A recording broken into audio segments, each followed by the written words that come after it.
દિવસ પહેલા જે રાજકોટમાં ટીઆરપી ગેમ ઝોનમાં જે અગ્નિકાંડ થયો, જે માનવ સર્જિત દુર્ઘટના બની છે, આ દુર્ઘટનામાં અત્યાર સુધી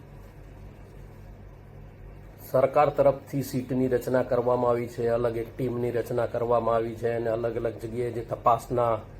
હું એવું માનું છું કે અત્યાર સુધી ગુજરાતમાં જેટલી પણ આવી ઘટનાઓ બની છે અને એમાં જે તપાસના નાટકો થયા હતા એવા જ નાટકો અત્યારે પણ થઈ રહ્યા છે. છેલ્લા થોડા સમયથી આપણે જોઈએ છીએ કે જે રીતે રાજકોટમાં સાગઠિયાનો ભ્રષ્ટાચાર, એ મુદ્દા ઉપર આવીને સીટની આખી તપાસ, એસીબીની તપાસ, જે પણ બીજી કમિટીઓ બની છે એની તપાસ આવીને અટકી જાય છે. સાગઠિયાનો જે રીતે ભ્રષ્ટાચાર ખુલ્લો પડ્યો છે, એ ભ્રષ્ટાચાર હું એવું માનું છું કે જે સંપત્તિઓ એની જપ્ત કરવામાં આવી છે, એના નામની જે સંપત્તિઓ છે, એ સંપત્તિઓને જો અત્યારે જે આંક છે એ જંત્રી મુજબ ગણવામાં આવ્યો છે. એ આંક જો એની બજાર કિંમત કે ખરીદ કિંમત પ્રમાણે ગણવામાં આવે તો ઓછામાં ઓછો 150 કરોડથી ઉપરનો આ ભ્રષ્ટાચાર છે. અને બહુ સ્પષ્ટપણે માનું છું કે આવડો ભ્રષ્ટાચાર કોઈ મોટા ગજાના નેતા કે સિનિયર આઈએસ આઈપીએસ અધિકારીઓની ભાગબટાઈ વગર શક્ય નથી. એટલે આ તમામ જે કંઈ પણ અત્યારે તપાસના નાટકો થઈ રહ્યા છે,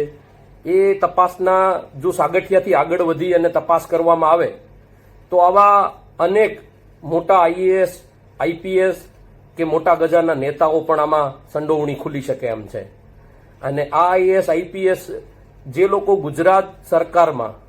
હું એવું માનું છું કે ગુજરાત સરકારના મોટા નેતાઓની, મોટા ગજાના રાજકારણીઓની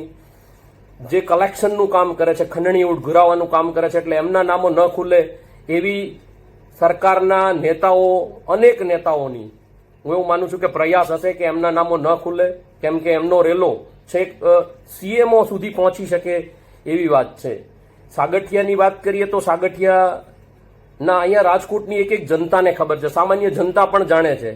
કે જે તે સમયે એમને કાયમી કરવામાં આવ્યા ત્યારના તત્કાલીન સીએમઓ ઓફિસ સુધીના એના છેડા લંબાયેલા છે, એમાં એમની સારા સંબંધો રહેલા છે.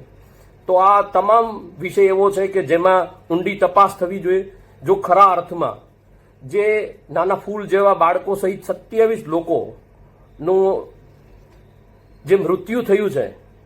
ખૂબ દુઃખ સાથે કહેવું પડે છે કે જો એમને ખરા અર્થમાં ન્યાય દેવડાવવો હોય તો આ તપાસને નિષ્પક્ષ રીતે કરવામાં આવે, ઈમાનદારીથી કરવામાં આવે અને જે પણ મોટા ગજાના નેતાઓ, આઈએસ આઈપીએસ અધિકારીઓમાં સામેલ છે એમના પણ નામ ખોલી અને એમના ઉપર પણ ફરિયાદ દાખલ કરવામાં આવે.